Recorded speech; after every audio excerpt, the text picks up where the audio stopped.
क्षणोक्षणाची करावा विचार तरावया पार भवसिंधू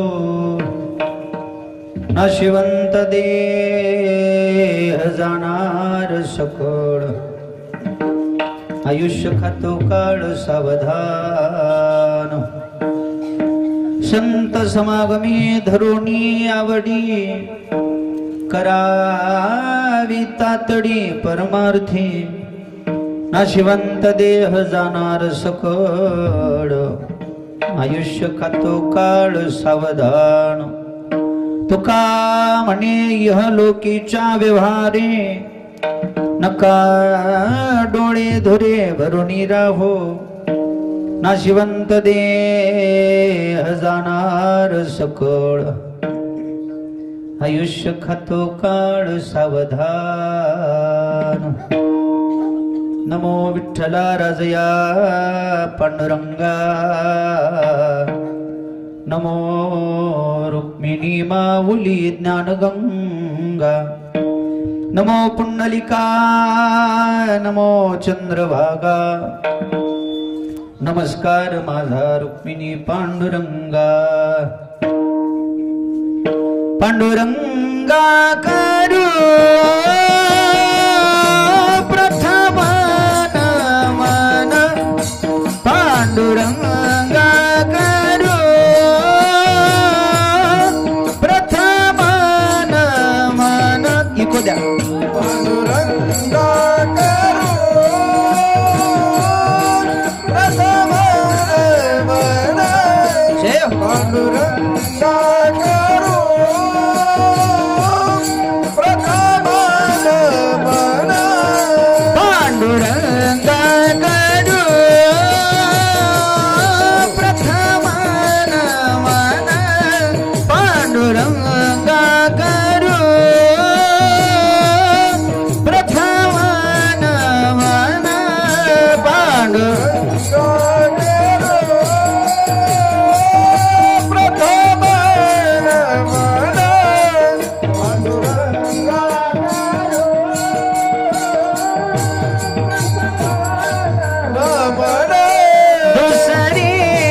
चरण संताची दुसरे चरण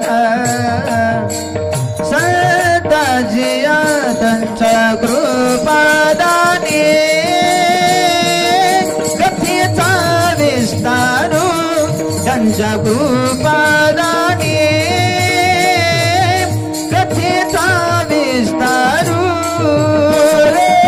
चरण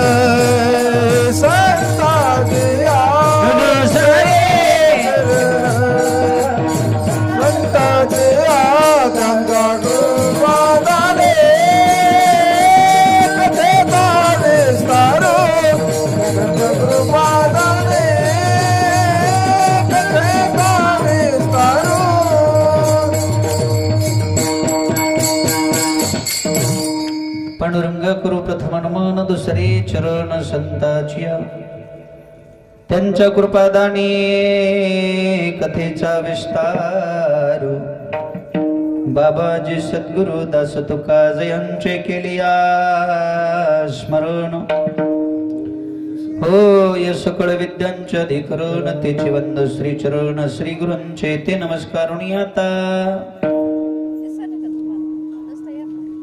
अलंकापुरी रम्य सिंहासनस्थं पदंभोजस्ते जहस्फुरति प्रदेशं विधीन्द्रादिदेवैः सदा स्तूयमानो समाधिस्थमूर्तिं भजे ज्ञानदेवम् ओम नमो ज्ञानेश्वराय ओम नमो ज्ञानेश्वराय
ईश्वरा करुणा करा दयाळा तुमचा अनुग्रह लाभले पावन झालो चराचरी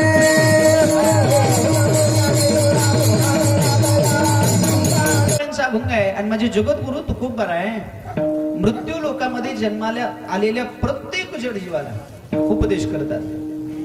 तुकोबाराय का उपदेश करतात त्याच्या पाठीमागचं महत्वाचं कारण आहे. ज्या कारणासाठी तुकोबारायांनी अवतार धारण केला किंवा ज्या कारणासाठी साधू संतांनी मृत्यू लोकामध्ये अवतार धारण केला ते कार्य पूर्णत्वाला घेऊन जाणं हे त्यांचं परम कर्तव्य आहे. आणि साधू संतांचा या मृत्यू लोकामध्ये अवतारच याच्या करता झालाय.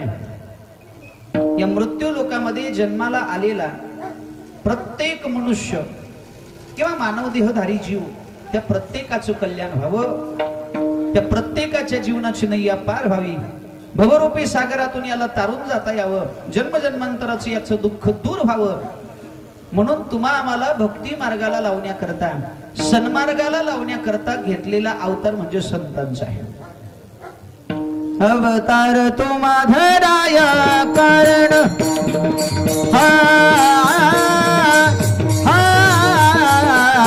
अवतार तुम्हा धराया कारण हो अवतार तू धराये कारण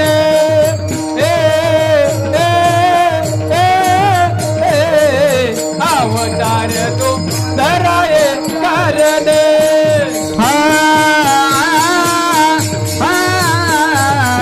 अवतार तुम्हा धराया कारण हो अवतार तुम्हा धराया कारण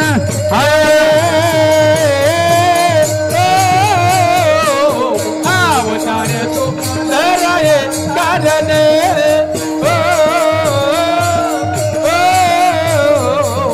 अवतार तू धराये कारण अवतार तुम्हा धराया कारण धराया जन जड जीवा बोला अवतार तुम्हा धराये कारण उधराया जन जड जीवा अवतार तुम्हा धराया कारण धराया जन जड जीवा अवतार तुम्हा धरा कारण उधराया जन जड जीवा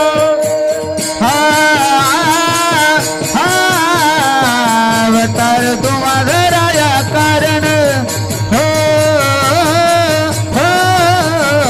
अवतार तुम्हा धराया कारण अवतार तुम धराये कारण अवतार तुम धराये कारण ये कारण धराये कारण जगद्गुरु तुकोबाराय सांगतायत अवतार तुम्हा धराया कारण उद्धराया जन जड जीवा किंवा महादोषी तुम्हा जड जीवाचं कल्याण करण्याकरता संत अवतीर्ण झाले आणि म्हणून त्या कारणाकरता संत तुम्हा आम्हाला उपदेश करतायत. हेची आम्हा करणे काम बीज वाढवावे नाम तुमच्या आमच्या अंतःकरणामध्ये भक्तीचं बीजारोपण करण्याकरता संत अवतीर्ण झाले आणि म्हणून ते कार्य पूर्ण करण्याकरता उपदेश तुम्हा आम्हाला करतायत. दुसरं कारण उपदेश करण्याचं काय बुडत हे जन न देखवे डोळा येतो कळवळा. जगातल्या प्रत्येक जीवाचं वाईट होत आहे. प्रत्येक जीव प्रपंचामध्ये मायेमध्ये ममत्वामध्ये मोहामध्ये गुंतून गेलाय, भ्रमित झालाय. म्हणून याला सावधान करणारं कोणीतरी असावं, याचं कल्याण कोणीतरी करावं, याला सांगणारं कोणीतरी असावं म्हणून संत तुम्हा आम्हाला उपदेश करतात.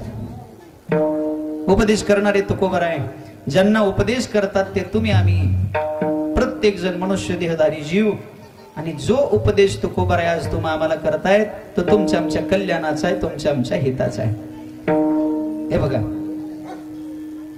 उपदेश कोण करताय, कोणाला करताय आणि काय करतायत हे विशेष महत्वाचं आहे. आज उपदेश करणारे जगद्गुरु तुकोबाराय म्हणे रामेश्वर भट्ट द्विजा तुका विष्णू नाही दुजा. साक्षात भगवंताचा अंश तुकोबाराय.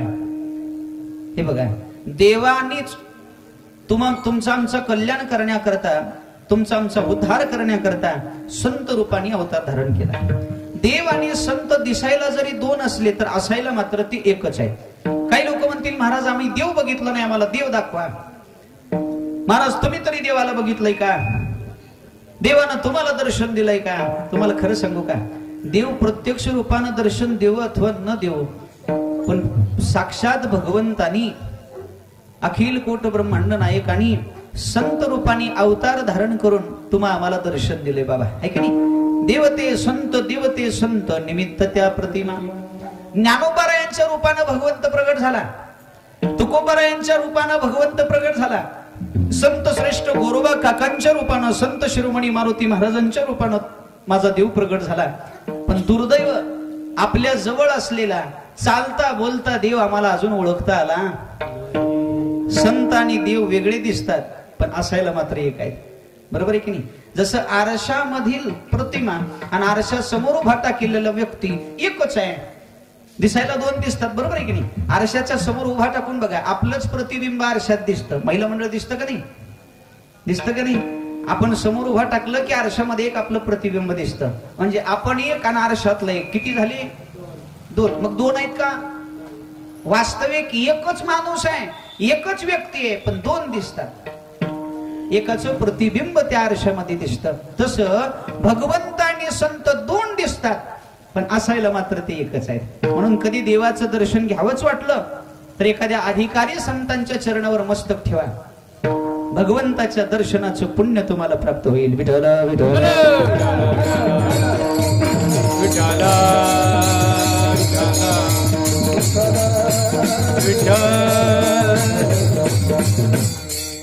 तुकोबारे सुद्धा म्हणतात बघा, करिता देवार्चन घराले संत जन. तुम्ही देवाची पूजा करत असताना, देव पूजा करत असताना, देवाची सेवा करत असताना जर एखादा महात्मा, एखादा संत तुमच्या दारात आला असेल, देव सारा वे परते, ते सोडा सगळं.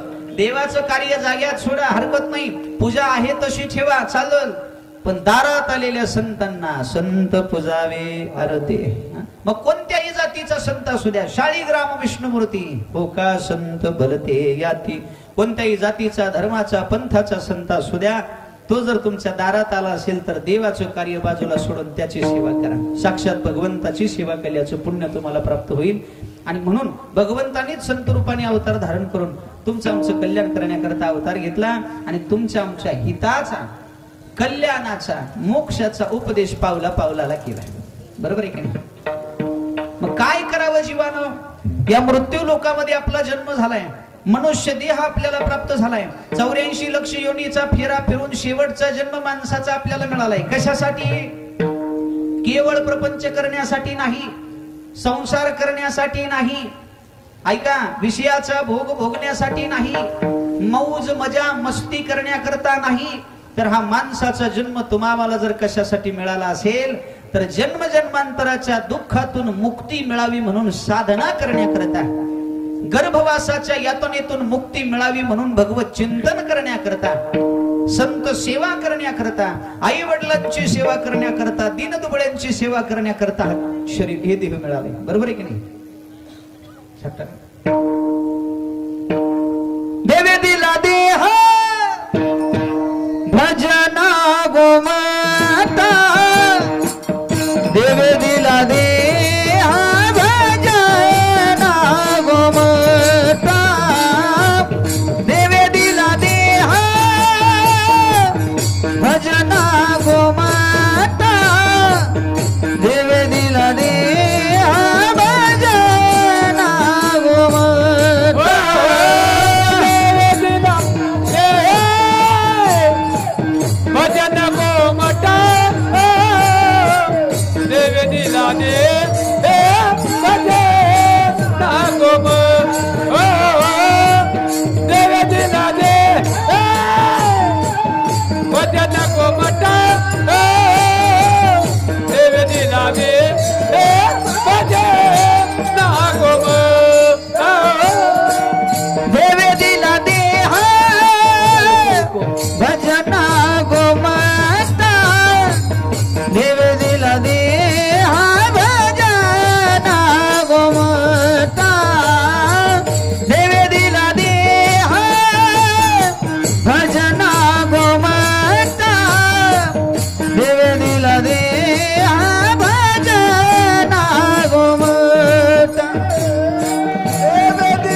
आम्हाला शरीर नेमकं कशा करता दिलंय बाबा, याचा कधीतरी विचार आपण केला पाहिजे.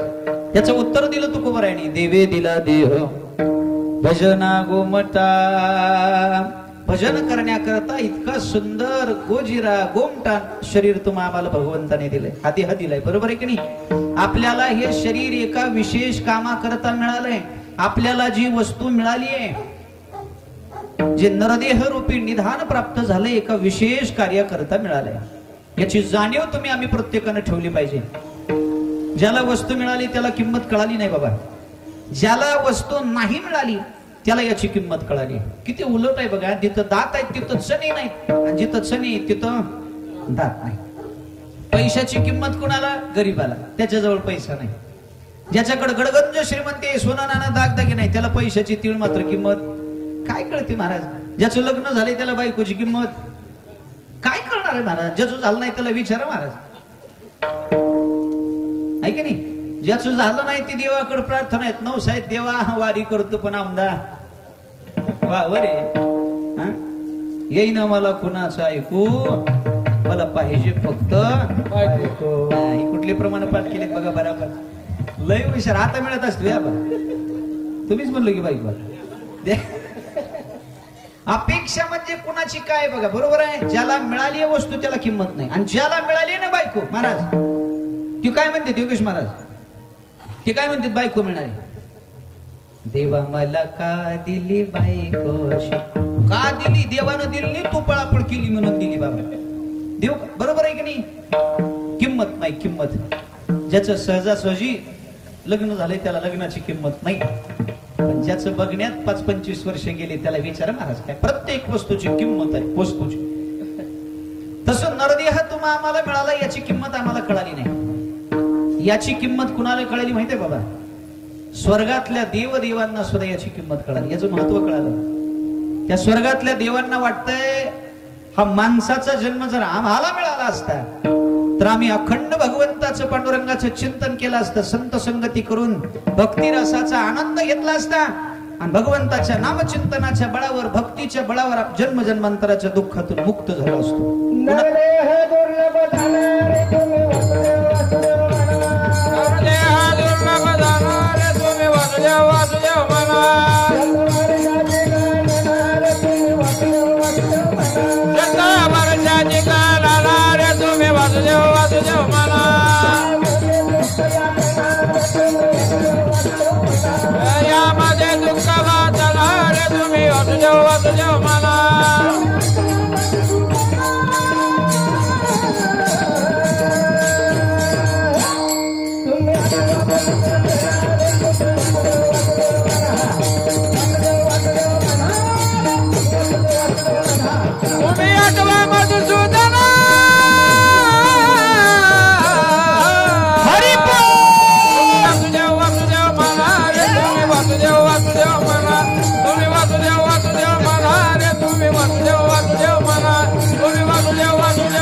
दुर्लभ जाणा.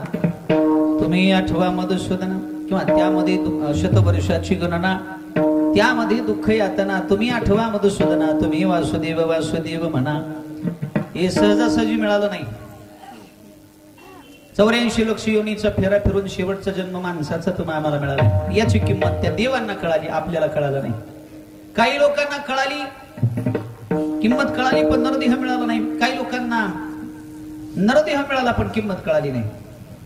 आणि एक वर्ग असा आहे ज्यांना नरदेह मिळालाही नाही आणि कळाला नाही. तो वर्ग म्हणजे पशु पक्ष्यांचा. त्यांना नरदेह मिळालाही नाही आणि याची किंमत कळाली नाही. आपलं कसं झालंय बघा, वस्तू मिळाली एका कामाला माय, पण आपण वापरली. ज्या कामाला वस्तू मिळाली त्याच कामाला वस्तूचा वापर करावा असा नियम आहे. बरोबर आहे का? आता ही माईक कशाला दिलंय? माईक तुरबडवाय नाही की राग आल्यावर फेकून माराया. हे माईक कशाला दिले? बोलायला, आहे की नाही? 4 लोकांना जास्त जे लांब बसलेले लोक आहेत त्यांच्यापर्यंत आवाज पोचावा म्हणून हे सगळं सिस्टम दिलंय. त्या वस्तूचा वापर केला पाहिजे की नाही? वस्तू मिळाली एका कामाला आणि आम्ही वापरली दुसऱ्या कामाला. जगामध्ये एकही वस्तू वाईट नाही, फक्त वापर करण्यावरती अवलंबून आहे. काही लोक म्हणतात वस्तू वाईट आहे. वस्तू वाईट नाहीच, वापर करणाऱ्यावरती अवलंबून आहे. काडी डब्बा चांगला का वाईट? चांगला आहे. बिड्या वाटणाऱ्यासाठी बरोबर आहे की त्याच्यासाठी चांगलाच आहे, उपयुक्तच आहे. काडी डब्बा चांगला का वाईट? उत्तर द्या पटकन. नाही महिला मंडळ तुम्ही सांगा. तुलाच माहिती रे बाबा. चांगला आहे की, पण कुठं? चूल पेटवली तर चांगलं आहे. वा, याला माहिती आहे. बरोबर आहे की नाही? पेटवा पेटवलं चांगलं माहिती आहे. चूल पेटवला तर चांगलं आहे. बरोबर आहे, बरोबर आहे. चुलीत जर काडी वडून लावली तर पोटभर खायला मिळेल, जेवण बनवता येईल. पण चुलीत लावली तर बरं का, काडी चुलीत लावली तर चांगली आहे. पण तीच काडी जर एखाद्याच्या बनवीला लावली तर काडी डब्याचा काय दोष आहे का? काडी डब्याचा काय दोष नाही. दोष कुणाचा आहे? वापर करणाऱ्याचा. वापर करणाऱ्याचा. बरोबर आहे की नाही? चाकू चांगला का वाईट? चांगलाच आहे किंवा वापर करण्यावर अवलंबून. फळं कापायला वापरला तर चांगला आहे, भाजी कापायला वापरला तर चांगलं आहे. पण त्याच चाकून जर एखाद्याचा खून केला तर वाईट आहे. वापर करणाऱ्यावरती अवलंबून आहे. तसं नरदेह चांगला का वाईट?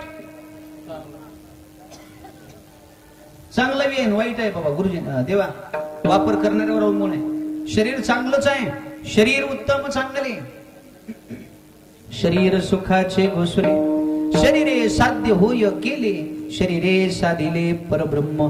याच शरीराचा वापर करून साधू संतांनी भगवंताची प्राप्ती केली. शरीर चांगला आहे किंवा तुकोबरायांना सुद्धा हाच नरदेह मिळाला होता. त्याचं सार्थक केलं तुकोबरायांनी. तुका म्हणे जन्म आल्याचे सार्थक विठ्ठलची एक देखलिया. आहे की नाही? भजन करून जीवनाचं कल्याण करून घेतलं.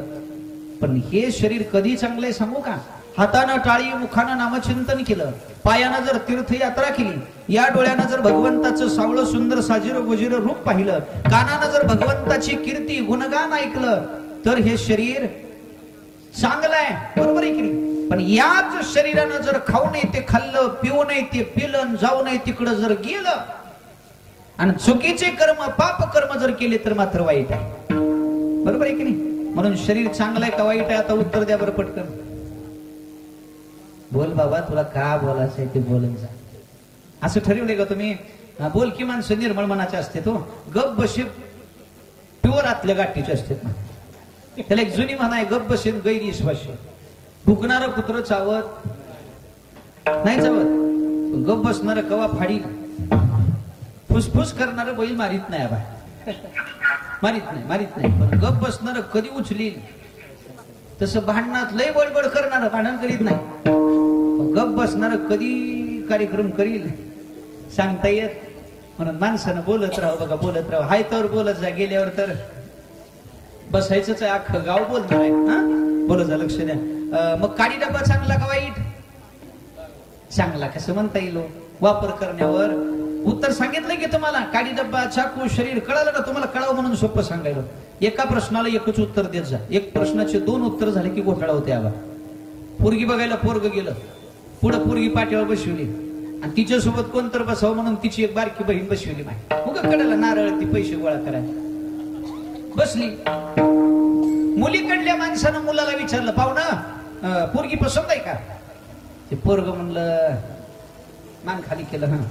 म्हातारं एक हुशार होतं ते मुलीकडलं. ती म्हणलं, पाहुणा कोणती पसंत आहे? म्हणजे करायचं दोघीचंही होतं. पाहुण्याला जी पसंत पडल त्या मुलीसोबत लग्न लावा म्हणून त्या मोठाड माणसानं म्हणलं, कोणती पसंत आहे? मग ह्या येळवाकानं काय म्हणावं? एकतर पाट्यावरची, नाहीतर बाजूची. बरोबर आहे की नाही? हिला अजून काय म्हणते? दोन्ही बी. रुमण्यानं हाणलं, रुमण्यानं खण खण. एका प्रश्नाला एकच उत्तर असावं, दोन उत्तर दिले की घोटाळा होते. बरोबर आहे की नाही? तसं तुकोबाराय म्हणतात, अजूनही वेळ गेली नाही. भगवत कृपेनं तुम्हा आम्हाला नरदेह प्राप्त झालाय. या नरदेहाला आल्यानंतर प्रत्येकानं प्रत्येक पावलाला, प्रत्येक क्षणाला विचार केला पाहिजे. कोणता? अभंगाचं पहिलं.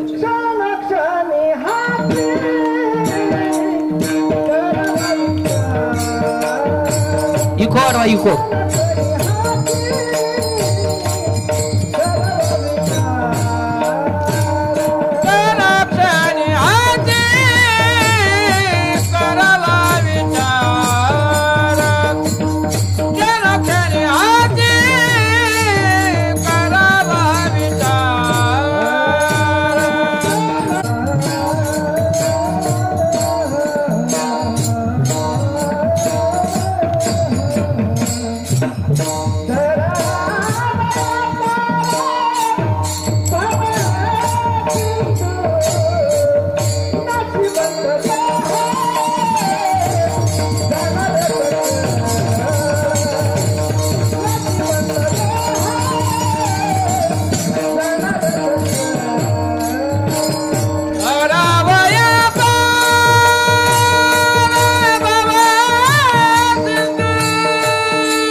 तुकोबाराय सांगता क्षणोक्षणाची करावा विचार, प्रत्येक क्षणाला विचार करा. कोणता? तरावया पार भव सिंधू.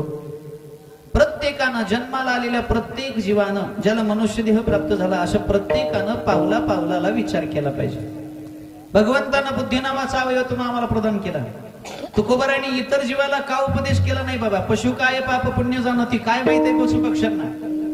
या बुद्धीच्या बळावर पाप आणि पुण्य काय, सार आणि असार काय, खरं आणि खोटं काय, याची जाणीव फक्त या बुद्धिजीवी प्राण्याला करता येते. आणि म्हणून विचार करण्याची क्षमता, विचार करण्याचं सामर्थ्य तुमच्या आमच्यात असल्यामुळं तुकोबाराय म्हणतात क्षणोक्षणाची, प्रत्येक क्षणाला विचार करीत जा. प्रत्येक क्षणालाच का करायचं त्याचं कारण आहे का? माणसाचं आयुष्य 100 वर्षाचं आहे. किती वर्षाचं? 100. बरोबर. अल्पायुष्य मानव देह शत गणले ते अर्धरात्र खाय, मध्ये बालत्व पीडा रोग क्षय, काय वजना शिवरले ते पाहिला. 100 वर्षाचं आयुष्य माणसाचं आहे. 50 वर्ष झोपण्यात गेलं, रात्रीत अर्धरात्र खाय. मला वाटते उशिरापर्यंत जागणाऱ्या 2च जाती झोपतात, एक चोर आणि 2 महाराज. नाही होय होय, काय काय चोर सुद्धा आता धोतर घालून चोऱ्या करायला उशिरापर्यंत. हा बरोबर आहे की. आणि रात्रीची कमाई म्हणजे आसुरी संपत्ती असं म्हणतात बरं का, झाकून देते. जवळजवळ आम्ही सुद्धा तेच घेऊ.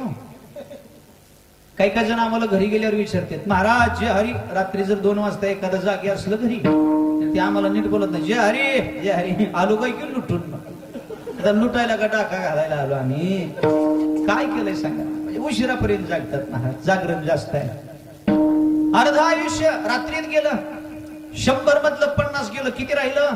50. आता या 50चा जर विचार केला, बालपण नेनता, तारुण्यपणी विषय व्यथा, वृद्धपणी प्रवर्तनी चिंता, मरे मागुता, जन्मधरी बालपण खेळण्यात गेलं, बालपणामध्ये लग्न, बालपणामध्ये खेळण्यात मग्न, तरुणपणामध्ये लग्न, आणि म्हातारपणी इंद्रिय भग्न. काय वजना शिवरलं ते पाहिला. काय उरलं सांगा बरं माणसाकडे? माणसं उगं म्हणतात आमच्याकडे भरपूर आयुष्य पडले. काही नाही बाबा. आणि त्यातल्या त्यात आपलं मरण कधीही कोणी सांगू शकत? इथं बसलेल्या प्रत्येकानं उत्तर द्या बरं. होय, कीर्तनाला येणं आपल्या हातात आहे, घरी जाणं. किती लोकांना वाटतं कीर्तन संपल्यावर आपण घरी जाऊ? माझ्या सगळ्यांनाच वाटतंय, पण गॅरंटी नाही. नाही नाही नाही, बसल्या बसल्या आता या क्षणाला सुद्धा आपलं मरण येऊ, कोण दिवस येईल काही सांग नाही. देहाचा भरवसा आहे की नाही? एका क्षणाचा सुद्धा तुमचा आमचा भरवसा नसताना घरून येताना आतरून टाकून आला का नाही? काही लोकांनी तर कीर्तनाला जाताना झोपायची तयारी करून येते. मी विचारलंय का आजीला, आजी माय ही बाज तक्या गादी ही कशाला? ती म्हणली आई माय कीर्तन संपलं की चट दिशा झोपा येते. आणि इकडच नंबर लागल्या कोण झोपाव बाबा? हा, या देहाचा एका क्षणाचा सुद्धा भरवसा नाही. क्षणभंगूर नाही भरवसा, बोला क्षणभंगूर नाही भरवसा. वारे सावध सोडा मायाशा, वारे सावध सोडा कागीन चले माग गळा पडेल फासा, कागीन चले माग गळा पडेल फासा. पुढे हुशार तुरा हे वळसागा, तुर आहे वळसा. राम राम स्मरादे, राम सावध सोडा माया आशा, काही न चली मग गळा पडेल फासा. पुढे हुशार थोरा हे वळसागा. एका क्षणाचा सुद्धा भरवसा कोणाचा नाही. मरण कोणाचं कधी येईल सांगता येत नाही. क्या भरोसा है इस जिंदगी का, साथ देती नहीं ये किसी का. कधी कोणाची साथ सोडून देईल सांगता येत नाही. म्हणून सावधान.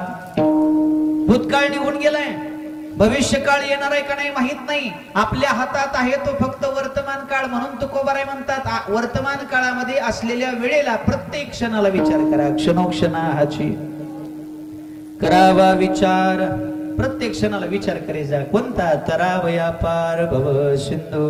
आता आपली विचार इतकी हळवा आहेत महाराज, ते परमार्थात बसत नाहीत. आपला विचार काय चांगला विचार आहे का? कीर्तनात बसल्या बसल्या ठरवतंय कधी उठायचं कोणाचा चप्पल हाणायचं. ते कीर्तनाला येतानाच बघून येते कोणाचा कुणकड सोडलाय. हा महाराज त्याचं डोकं देह देवळातून चित्त त्याचं मन इथं नसतेच. काय काय जण तर अशा ठिकाणीच बसते जिथून महाराज बी दिसावं चप्पल बी दिसावं. ती महाराजाकडे एकदा बघते चप्पलाकडे बघते कोणाच चांगला आहे. कीर्तनातले चप्पल चोर कोण असतात माहित आहे का? निम्या कीर्तनातून जे उठतात का नाही त्यांना काय दुसरं काम नाही काय नाही उगाच फोन कानाला लावते. हॅलो आलो. परमार्थातले नाहीत बाबा. आपण विचार करतो प्रपंचातले घर चांगलं कसं बांधावं, जमीन कशी खरेदी करावी, पैसा कसा कमवून ठेवावा, वाढावे संतान गृही भावी धनधान्य, हे आपले विचार आहेत. पण आपला विचार परमार्थात बसत नाही. आपल्या विचारानं आपलं कल्याण होत नाही. तुकोबाराय म्हणतात विचार करायचा असेल तर उद्धाराचा करा. काय केल्याने आपल्या जीवनाचं कल्याण होईल, काय केल्याने आपल्या जीवनाचा उद्धार होईल याचा विचार पावला पावलाला करा. वेळ निघून गेल्यावर नाही. बरं माणसानं विचार करायचा असेल तर वेळेत करावा. वेळ निघून गेल्यानंतर विचार करण्यात मजा नाही. दिव्याला तेल घालायचा विचार कधी करावा? दिवा जोपर्यंत चालू आहे तोपर्यंत. दिवा विझून गेल्यावर तेलाचं दान काय कामाचं? निर्वाण दीपे किम तेल दानम चोरे गतेवा किम सावधानम वयोगते किम वनिता विलास वयोगते किम खलु सेतु बंध. काय उपयोगाचं आहे ते? हा दिवा जोपर्यंत चालू आहे तोपर्यंत तेलाचं दान करा. चोराने चोरी करून निघून गेल्यानंतर पुन्हा पश्चाताप करण्यात काय मजा? 50 पोत्याची रात शेतात ठुले आणि जागलीला म्हणून गेलंय. मग जागावं का झोपावं? जागावं लागतंय. बरोबर आहे का? आणि जागरण करणाऱ्या माणसानं कमी जेवावं. हा नियम आहे बरं का. ज्याचं ज्याचं जास्त जागरण आहे त्याने कमी जेवत जा तर झोप लागत नाही. जागलीला म्हणून निघाले 4 भाकरी मुरगाळून निघाले बाबा. 4 भाकरी तांब्यावर दूध करदुरात तुटला बिचाराचा. खाऊ खाऊ एवढं खाल्लंय. खांद्यावर रग घेतलंय, 2 घोंगडी घेतलंय, खालीवर घालून झोपले. चोर आलेत बी, पोते टेम्पोत घातलेत बी, निघून गेलेत बी पठ्ठ्याला जाग. आणि पहाट थंड वाजल्यावर उठले. बघतोय तर पोतेच नाही. पुन्हा काठी घेतले ना खेवावरा थंडाले. कुठं आहे चोऱ्या? या मला एकीला बघतो मग. चोर आडतीवर. चोरावाचं माप बी झालं, भाव बी चांगला लागला आणि पट्टी घेऊन ज्याच्या त्याच्या घरी. चोरी गतेवा किम सावधानम. अरे चोरानं चोरी करून गेल्यावर सावधान होण्यात काय मजा बाबा? हा लग्नाचं योग्य वय किती आहे बाबा?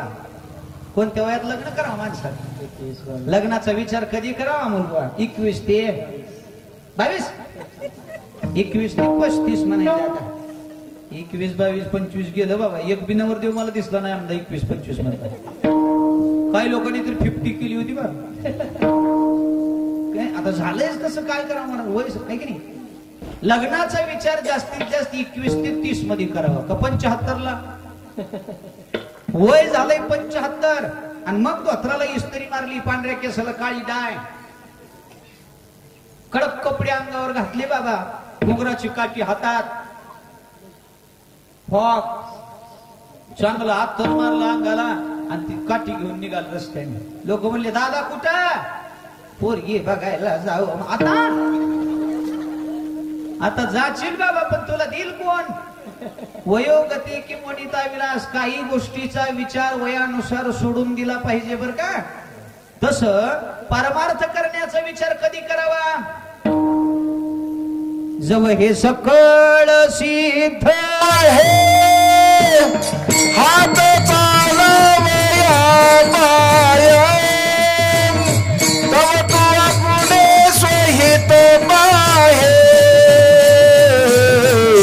तीर्थयात्रे जाय तुको नाको.